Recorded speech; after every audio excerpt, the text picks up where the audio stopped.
가정부로 회장님 댁에 들어간 그녀, 회장님의 월 1,000만 원 커다란 제안.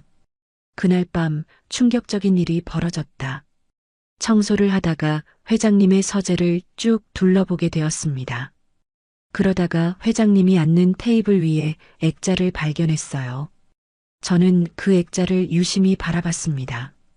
그런데 회장님의 옆에 있던 남자를 보고 저는 소스라치게 놀랐습니다. 이 사람은 회장님과 무슨 관계였을까요? 세상은 참 좁다더니 이런 경우도 다 있네요. 이렇게 저처럼 기가 막힌 이야기를 알고 계신 분들은 댓글 남겨주시고 좋아요와 구독, 알림 설정 눌러주세요. 구독은 무료입니다. 저는 정혜연, 올해 61살입니다. 그날 퇴근길에 병원 앞에서 잠시 머물렀습니다. 간병일을 마치고 나면 늘 그랬듯이 버스 정류장으로 가는 길이었죠. 하지만 그날은 뭔가 달랐어요. 병원 계단 위에서 작은 유골함을 안고 비틀거리던 한 노인이 보였거든요.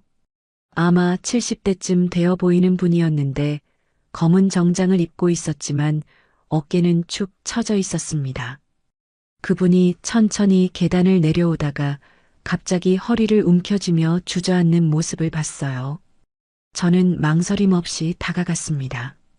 간호사로 일했던 경험이 있어서 그런지 누군가 아파하는 모습을 그냥 지나칠 수가 없었거든요.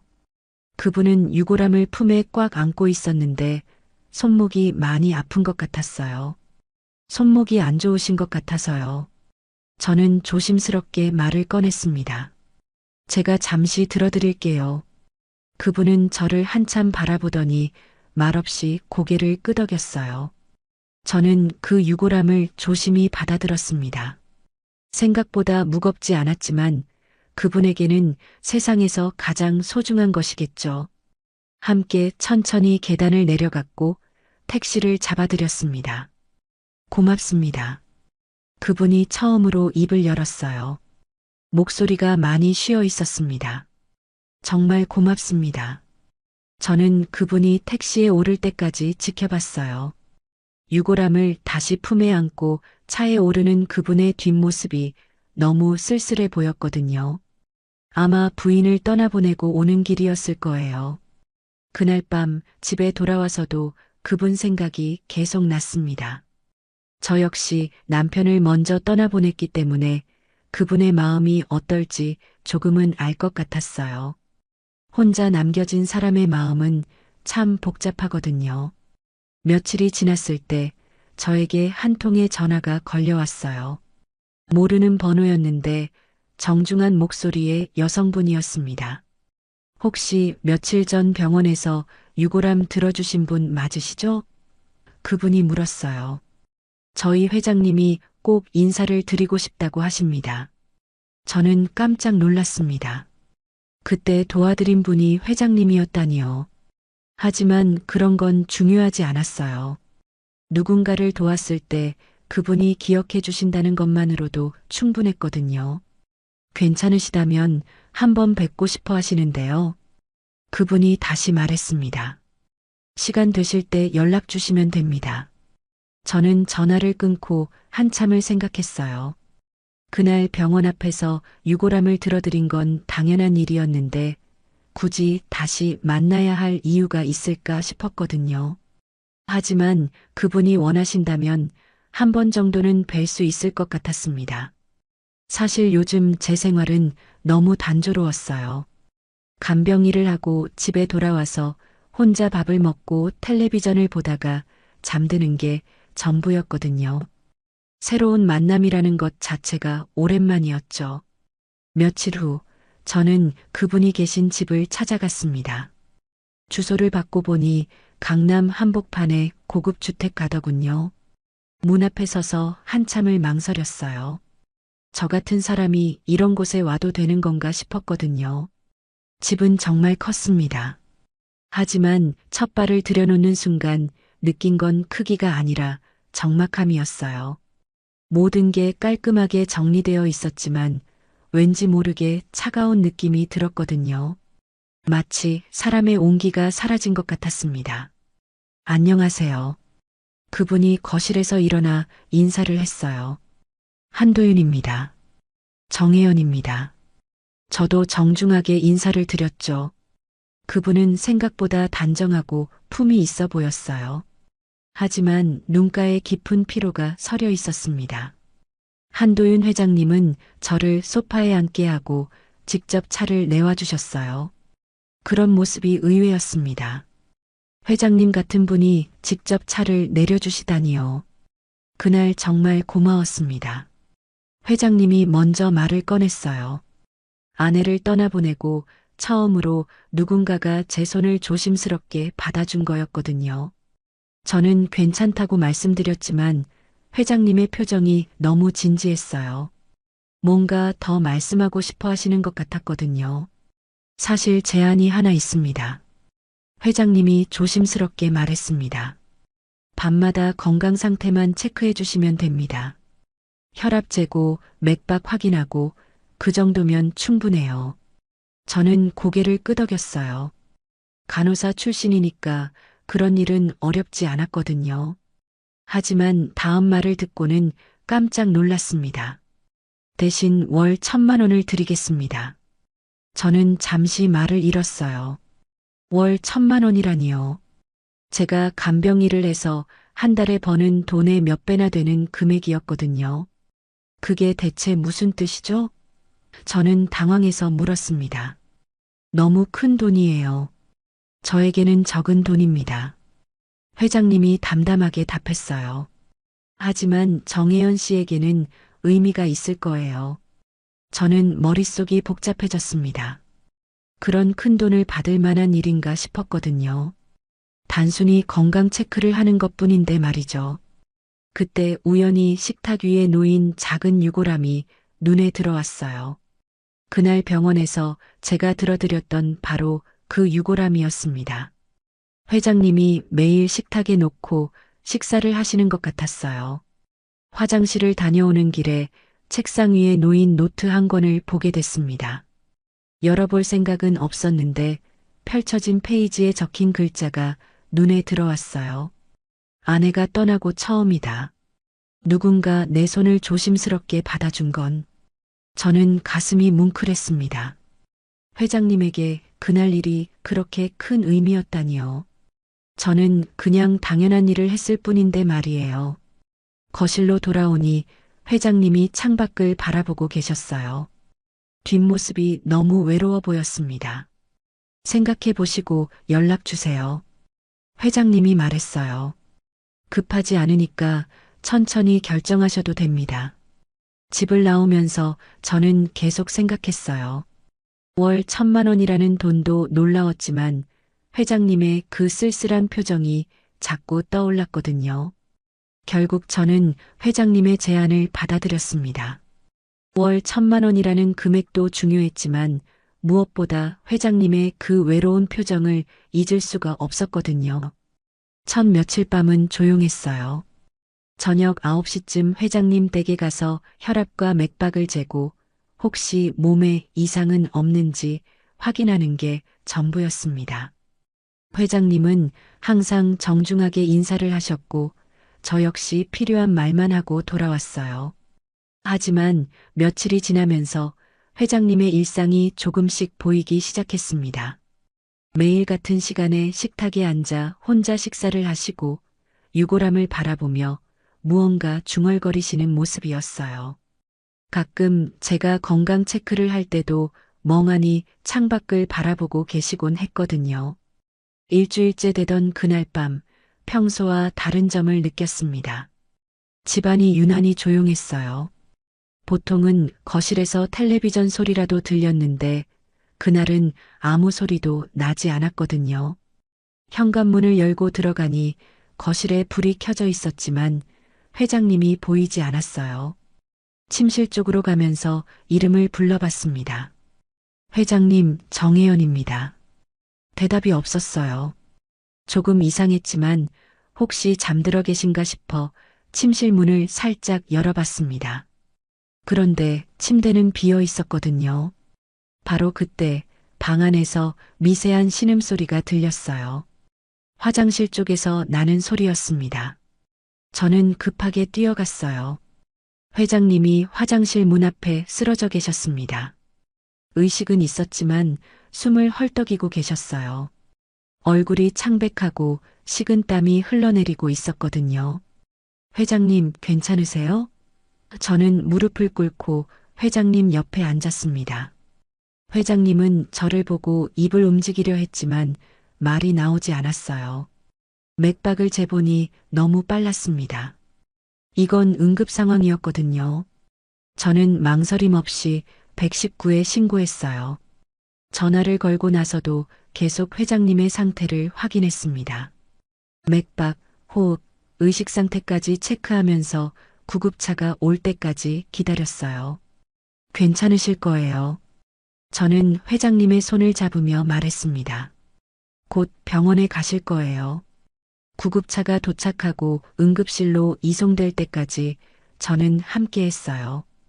간호사 출신이라서 응급 상황에 어떻게 대처해야 하는지 알고 있었거든요.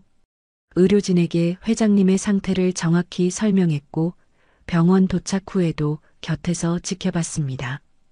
응급실에서 치료를 받는 동안 회장님이 중얼거리는 말이 들렸어요. 의식이 몽롱한 상태에서 나오는 말이었죠. 미정아. 회장님이 흐릿한 목소리로 말했습니다. 가지마. 미정아. 저는 처음 듣는 이름이었어요. 미정이라는 사람이 누구인지 궁금했지만 지금은 그런 걸 물어볼 때가 아니었거든요. 의사 선생님이 말씀하시길 급성 심근경색 증상이었다고 했어요. 조금만 늦었다면 정말 위험했을 거라고 하시더군요. 다행히 빨리 발견해서 큰 위험은 넘겼다고 했습니다. 회장님이 의식을 되찾으시고 저를 보셨을 때 눈빛이 이전과 달랐어요. 뭔가 고마움과 미안함이 섞인 표정이었거든요. 정혜연 씨, 회장님이 약한 목소리로 말했습니다. 고맙습니다. 저는 괜찮다고 말씀드렸지만 그날 밤 일이 우리 사이에 뭔가 다른 감정을 만들어낸 것 같았어요. 회장님은 며칠간 병원에 입원하셨습니다. 저는 매일 병실을 찾아가 회복 상태를 확인했어요. 의사 선생님 말씀으론 다행히 큰 후유증은 없을 거라고 하셨거든요. 병실은 조용했습니다. 회장님은 대부분의 시간을 창밖을 바라보며 보내셨어요. 가끔 제가 말을 걸어도 짧게 대답하실 뿐이었거든요. 아마 죽음 앞에서 많은 생각을 하고 계신 것 같았어요. 사흘째 되던 날, 저는 병실 테이블 위에 놓인 작은 액자 하나를 발견했습니다. 누군가 가져다 놓은 것 같았는데 처음 보는 액자였어요. 호기심에 가까이 가서 보니 깜짝 놀랐거든요. 액자 속에는 회장님과 한 젊은 남성이 함께 웃고 있는 사진이 있었어요. 아마 30년도 더 전에 찍은 사진인 것 같았습니다. 회장님도 훨씬 젊어 보이셨고 옆에 서 있는 남성은 하얀 가운을 입고 있었어요. 그런데 그 남성의 얼굴을 보는 순간 저는 숨이 멎을 뻔했습니다. 너무나 익숙한 얼굴이었거든요. 눈매며 코며 입가의 미소까지 제 남편 김영수와 너무도 닮아 있었어요. 정혜연 씨, 무슨 일이세요? 회장님이 제 표정을 보고 물으셨어요. 저는 손가락으로 액자를 가리켰습니다. 이 사람, 제 남편입니다. 회장님이 침대에서 몸을 일으켜 액자를 가져가셨어요. 한참 동안 사진을 바라보시더니 천천히 고개를 끄덕이셨거든요. 그럴 줄 알았습니다. 회장님이 조용히 말씀하셨어요. 처음 정혜연 씨를 봤을 때부터 뭔가 낯익다고 생각했거든요. 제 가슴이 두근거렸어요. 혹시 회장님이 제 남편을 아시는 건가요? 생전에 공중보건의로 일하다가 병으로. 저는 떨리는 목소리로 말했습니다. 김영수. 회장님이 남편의 이름을 불렀어요. 내 기억에 또렷이 남아있소. 그 젊은 친구, 사람 참 깊었지. 저는 눈물이 날 것 같았습니다. 남편을 떠나보낸 지 벌써 10년이 넘었는데 이렇게 남편을 기억해 주시는 분을 만나다니요. 어떻게 아시는 거예요? 제가 물었어요. 회장님은 창밖을 바라보며 말씀하셨습니다. 제가 운영하던 의료재단에서 일했었어요. 시골 보건소에 파견 나가서 주민들을 돌보는 일을 했죠. 저는 그제야 기억이 났어요. 남편이 생전에 자주 말씀하시던 분이 있었거든요. 의료재단 회장님인데 직접 시골까지 내려와서 주민들을 챙기시는 분이라고 했었어요. 형수 씨는 정말 성실했어요. 회장님이 계속 말씀하셨습니다. 환자 한 명 한 명을 가족처럼 돌보더군요. 그때 제가 가장 인상 깊게 본 의사였어요. 남편 이야기를 들으니 가슴이 벅찼습니다. 남편은 항상 환자들을 위해 최선을 다했거든요. 밤늦게까지 왕진을 다니고 어려운 환자들은 치료비도 받지 않았어요. 그런데 너무 일찍 떠났어요. 회장님의 목소리가 조금 쉬었습니다. 소식을 들었을 때 정말 안타까웠어요. 저는 고개를 숙였어요. 남편이 돌아가시던 날이 다시 떠올랐거든요. 가난 판정을 받고 얼마 못 가서 세상을 떠나셨어요. 그래서 정혜연 씨가 더 특별하게 느껴졌나 봅니다. 회장님이 말씀하셨어요. 형수 씨를 떠올리게 하는 무언가가 있어요. 저는 이상한 기분이었어요. 세상이 정말 좁다는 생각도 들었고, 이런 인연이 우연일까 하는 생각도 들었거든요. 회장님은 액자를 다시 테이블에 놓으시며 말씀하셨어요. 형수 씨가 살아계셨다면 정혜연 씨처럼 누군가를 돌보는 일을 했을 거예요. 그날 밤 저는 집에 돌아와서 남편 사진을 오랫동안 바라봤습니다. 하늘에서 이런 인연을 만들어준 건 아닐까 하는 생각이 들었어요. 회장님이 퇴원하시던 날 병실에 예상치 못한 손님들이 찾아왔습니다. 회장님의 자녀들이었어요. 아들 둘과 딸 하나 모두 정장을 차려입고 진지한 표정이었거든요. 저는 평소처럼 회장님의 퇴원 준비를 도와드리고 있었는데 그분들이 들어오자마자 저를 쳐다보는 시선이 달랐어요. 뭔가 경계하는 듯한 눈빛이었거든요. 아버지, 이분이 그 가정부세요? 큰아들이 저를 가리키며 물었습니다. 가정부라는 말에 약간 비하하는 투가 섞여 있었어요. 정혜연 씨다. 회장님이 단호하게 말씀하셨어요. 제 생명의 은인이야. 아버지 보호자가 가정부라니요. 딸이 팔짱을 끼며 말했습니다. 게다가 그런 사람한테 월 1,000만 원이라뇨. 그게 제정신입니까? 저는 가슴이 철렁했어요. 어떻게 월급 이야기까지 알고 계신 걸까요? 회장님이 말씀하신 건 아닐 텐데 말이에요. 정혜연 씨가 아니었다면 저는 지금 여기 없을 거다. 회장님이 목소리를 높이셨습니다. 그분이 제때 발견해서 병원에 데려다 주지 않았다면 말이야. 하지만 자녀들의 표정은 변하지 않았어요. 오히려 더 의심스럽다는 눈빛이었거든요. 아버지, 요즘 이런 사람들 많아요. 둘째 아들이 말했습니다. 노인 혼자 사시는 집에 접근해서 신뢰를 얻은 다음에 그만해. 회장님이 화를 내셨어요. 정혜연 씨는 그런 분이 아니야. 저는 더 이상 듣고 있을 수가 없었어요. 조용히 인사를 드리고 병실을 나왔습니다. 복도에서도 그들의 목소리가 들렸거든요. 며칠 후 더 충격적인 일이 벌어졌어요. 제가 예전에 일했던 요양원에서 전화가 왔거든요. 동료였던 박미숙 씨였어요.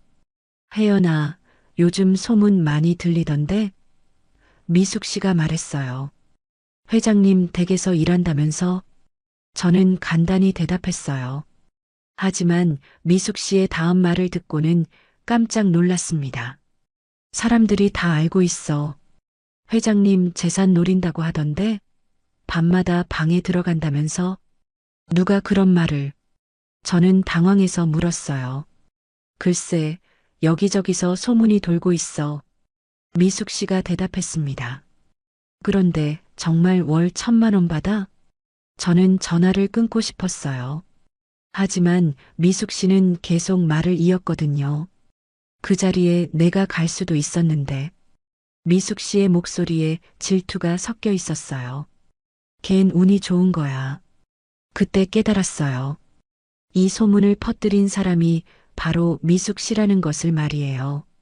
제가 회장님 댁에서 일한다는 이야기를 했을 때부터 시작된 거였거든요.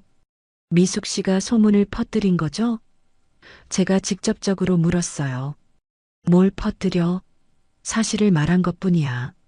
미숙 씨가 뻔뻔하게 대답했습니다. 어쨌든 조심해. 사람들 시선이 곱지 않으니까. 전화를 끊고 나서 저는 한참을 멍하니 앉아 있었어요. 제가 한 일이 그렇게 해석될 줄은 몰랐거든요. 며칠 동안 길에서 만나는 사람들의 시선이 달라진 것을 느꼈어요. 수군거리는 소리도 들렸고요. 마트에서 장을 볼 때도 뒤에서 누군가 제 이야기를 하는 것 같았어요. 가장 힘든 건 회장님 댁에 갈 때였어요. 혹시 이웃 사람들이 뭐라고 생각할까봐 걱정이 됐거든요. 저는 그저 회장님의 건강을 돌보는 일을 했을 뿐인데 말이에요.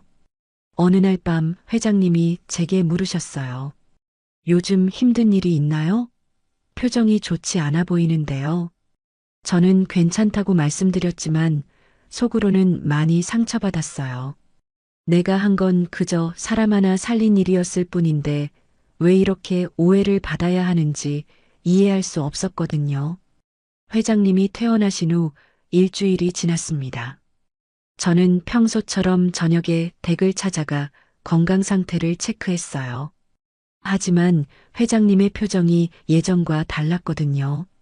뭔가 결심을 하신 것 같은 단단한 눈빛이었습니다.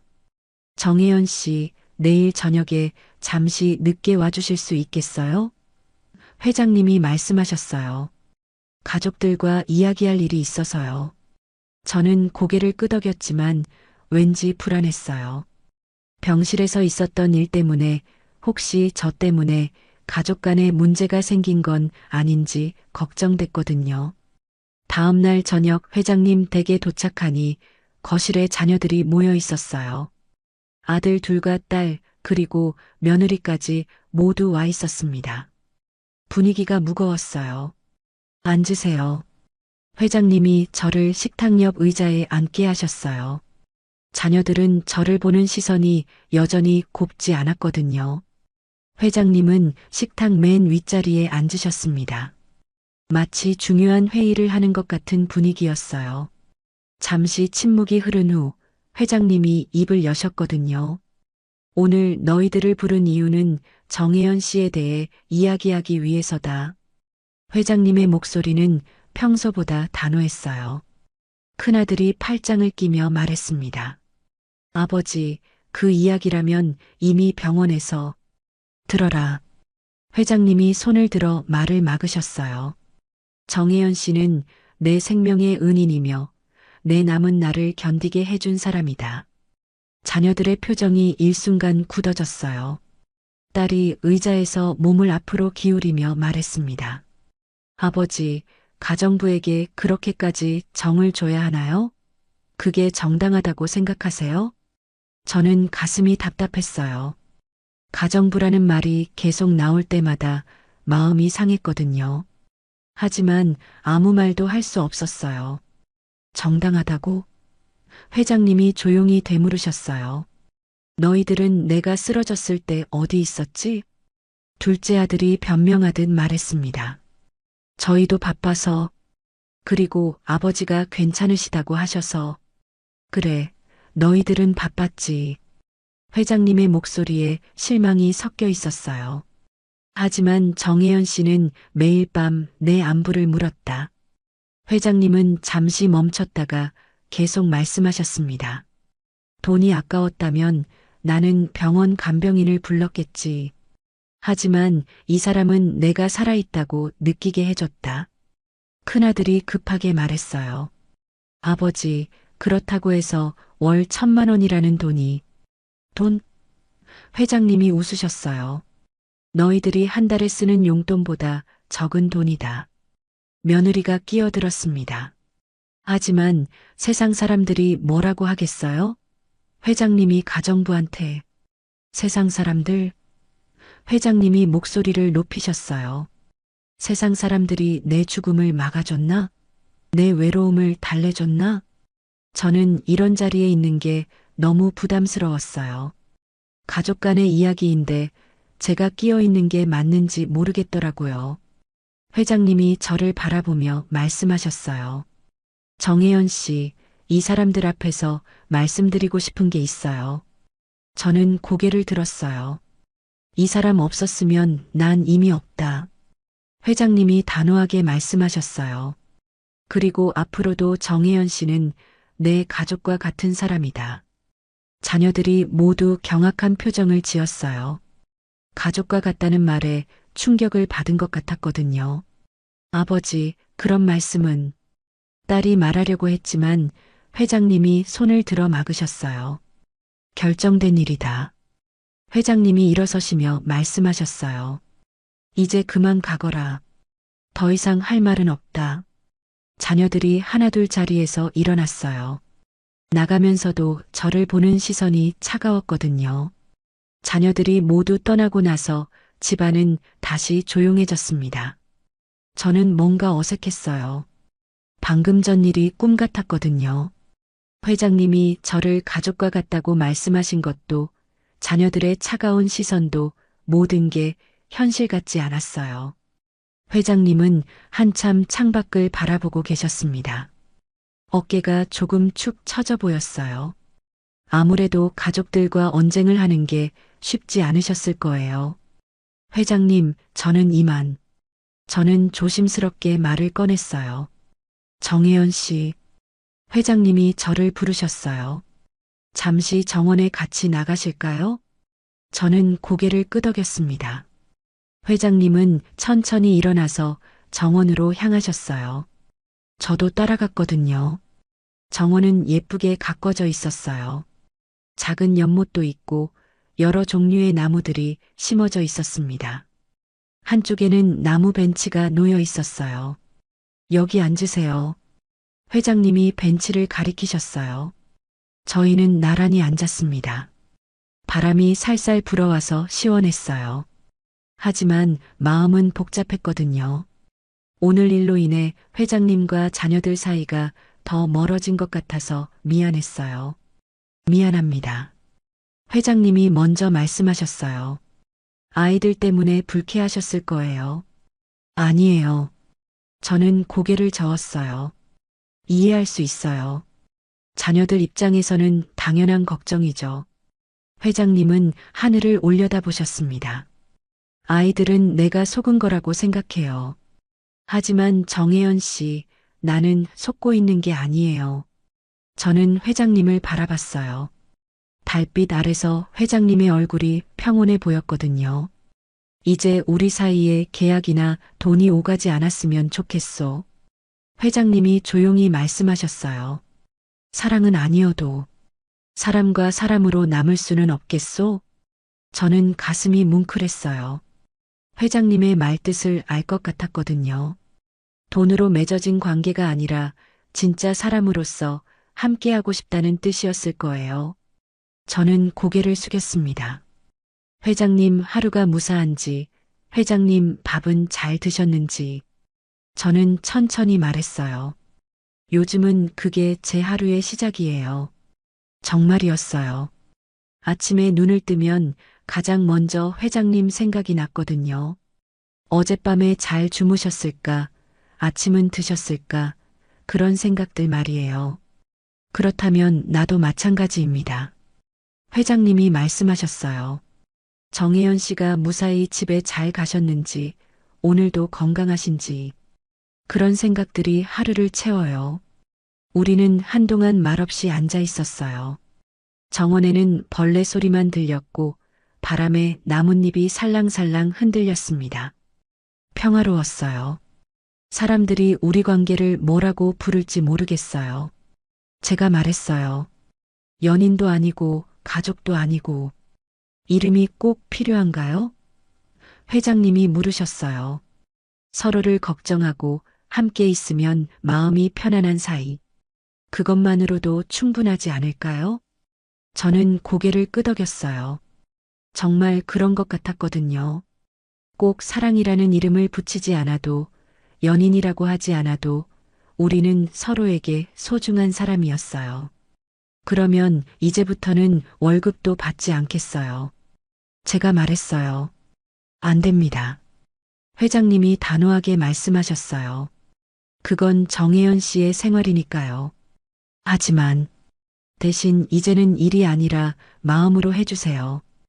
회장님이 제 손을 가볍게 잡으셨어요. 그것만으로도 충분해요. 그날 밤 집에 돌아와서 저는 오랫동안 생각했어요. 우리의 관계를 뭐라고 불러야 할지 모르겠지만 분명한 건 이전과는 다르다는 것이었어요.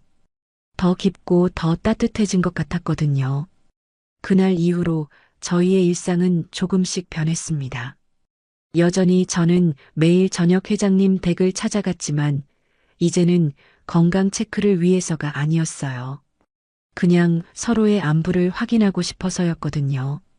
회장님은 제가 오면 항상 차를 끓여주셨어요. 처음에는 정중한 손님 대접이었지만 이제는 자연스러운 일상이 됐습니다. 저도 가끔 집에서 반찬을 만들어 가져가곤 했어요. 오늘은 뭘 만들어 오셨나요? 회장님이 제가 들고 온 통을 보며 물으셨어요. 미역국이에요. 저는 웃으며 대답했습니다. 회장님이 좋아하실 것 같아서요. 회장님의 얼굴이 밝아졌어요. 미역국? 오랜만이네요. 우리는 함께 식탁에 앉아 저녁을 먹었습니다. 처음에는 어색했지만 이제는 편안해졌어요. 회장님이 드시는 모습을 보면 제가 만든 음식이 맛있어 보였거든요. 정혜연 씨 손맛이 참 좋아요. 회장님이 말씀하셨어요. 아내 생각이 나네요. 저는 그런 말씀을 들으면 기뻤어요. 회장님에게 좋은 추억을 떠올리게 해드릴 수 있다는 게 감사했거든요. 식사를 마치고 나면 저희는 거실에 앉아 이런저런 이야기를 했어요. 과거 이야기도 하고 오늘 있었던 일도 나눴습니다. 회장님은 젊은 시절 이야기를 들려주셨고 저는 간호사로 일했던 경험담을 말씀드렸어요. 어느 날은 회장님이 오래된 앨범을 가져오셨어요. 돌아가신 부인과의 사진들이 가득했습니다. 이분이 미정 씨시구나. 제가 말했어요. 네, 참 좋은 사람이었어요. 회장님의 목소리가 부드러워졌습니다. 정혜연 씨처럼 따뜻한 사람이었거든요. 저는 그런 말씀을 들으면 뭉클했어요. 회장님에게 돌아가신 부인의 모습을 떠올리게 해드린다는 것이 특별하게 느껴졌거든요. 밤이 되면 저는 여전히 회장님의 맥박을 재고 혈압을 확인했어요. 하지만 이제는 의무감이 아니라 걱정하는 마음에서였습니다. 오늘도 정상이에요. 제가 말하면 회장님은 항상 고맙다고 하셨어요. 정혜연 씨가 확인해 주시니까 안심이 돼요. 회장님이 말씀하셨어요. 그렇게 2달 정도가 지났을까요? 저희는 서로에게 없어서는 안 될 존재가 됐어요. 회장님도 이전보다 훨씬 밝아지셨고 저 역시 매일이 의미 있게 느껴졌거든요. 어느 날 저녁 회장님이 평소와 다른 이야기를 꺼내셨어요. 우리는 정원 벤치에 앉아 별을 보고 있었습니다. 정혜연 씨, 회장님이 조심스럽게 말씀하셨어요. 이게 사랑이라면 너무 늦지 않게 와줘서 고맙소. 저는 깜짝 놀랐어요. 사랑이라는 말을 직접 하실 줄은 몰랐거든요. 하지만 이상하게 거부감이 들지 않았어요. 저도 몰라요. 사랑인진. 저는 웃으며 고개를 저었어요. 다만 회장님 옆에 있으면 하루가 허무하진 않아요. 정말이었어요. 회장님을 만나기 전에는 매일이 똑같았거든요. 일하고 집에 돌아와서 혼자 밥 먹고 잠드는 게 전부였어요. 하지만 이제는 달랐습니다. 나도 마찬가지예요. 회장님이 말씀하셨어요. 정혜연 씨가 있어서 하루하루가 기다려져요. 우리는 한참 동안 별을 바라봤어요. 말은 없었지만 서로의 마음을 알 것 같았거든요. 꼭 연인이 아니어도 결혼을 하지 않아도 우리는 서로에게 특별한 사람이었어요. 우린 지금 이대로 충분해요. 제가 말했어요. 네, 충분합니다. 회장님이 고개를 끄덕이셨어요. 그날 밤 집에 돌아와서 저는 거울을 봤어요. 제 얼굴이 예전보다 밝아 보였거든요. 61살의 나이에 이런 감정을 느낄 줄 몰랐어요. 사랑인지 우정인지 정확하게 말할 수는 없지만 분명한 건 행복하다는 것이었습니다. 였습니다. 였습니다.